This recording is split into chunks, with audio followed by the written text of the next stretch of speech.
আপনি কি আপনার কিডনি সুস্থ রাখতে চান? তাহলে মেনে চলতে হবে এই 7টি নিয়ম। কি সেই নিয়ম? আসুন আলোচনা করা যাক। প্রথম কথা হচ্ছে পানি পান।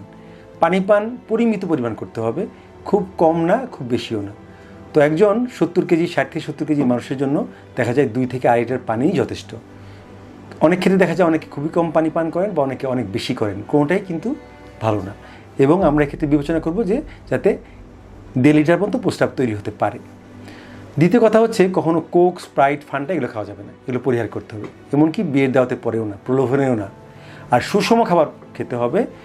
সেটা হচ্ছে যে আমরা যেটা করি, দেখা যায় এখন ডায়েটিংয়ের নামে কিংবা বডি বিল্ডিংয়ের নামে কেউ 14টা 16টা ডিম খেয়ে ফেলছে, বা কেউ হাই প্রোটিন শুধুমাত্র প্রোটিন পাউডার ইনটেক করছে, এগুলো করা যাবে না।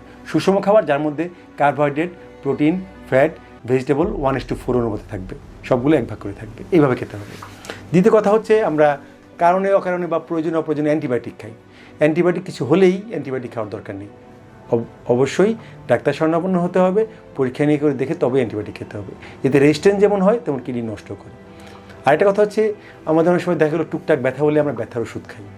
তো এই ব্যথার ওষুধ কিন্তু সিঙ্গেল ডোজ, শুধুমাত্র 1 ডোজ নন স্টেরয়েড অ্যান্টি ইনফ্ল্যামেটরি ড্রাগ কিন্তু কিডনির ক্ষতি করতে পারে।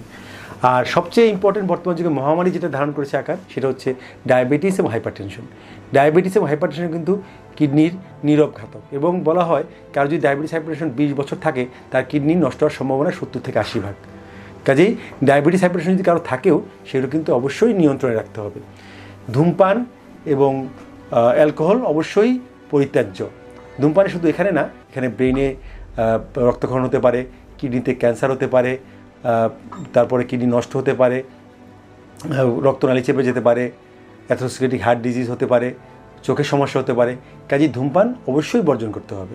এবং একটা জিনিস হচ্ছে চর্মরোগ এবং গলা ব্যথা হলে দ্রুত চিকিৎসা করতে হবে, নাহলে কিন্তু এজিএন হয়ে বা অ্যাকিউট গ্লোমেরুলোনেফ্রাইটিস হয়ে কিন্তু কিডনি ফেলিওর হতে পারে। আরেকটা হচ্ছে ওজন নিয়ন্ত্রণ রাখতে হবে, ভেজাল খাদ্য পরিহার করতে হবে। অতিরিক্ত পরিমাণ লাল মাংস, যেটা খাসি বা গরুর মাংস, সেটা কিন্তু পরিহার করতে হবে। এবং বলা হয় মাঝে মাঝেই হচ্ছে কিডনি পরীক্ষা করতে হবে। এক্ষেত্রে ইউরোলজিস্ট আপনার বিশ্বস্ত বন্ধু। 40 বছরের পরেই আপনারা নিয়মিত হেলথ চেক আপ করবেন এবং একজন ইউরোলজিস্টের শরণাপন্ন হতে পারেন। সেক্ষেত্রে ইউরোলজিস্ট আপনাকে গাইড করবেন কী কী টেস্ট করতে হবে, এবং সেই টেস্টগুলো করলেই আপনি ইনশাল্লাহ আপনার কিডনিকে ভালো রাখতে পারবেন, আশা করা যায়।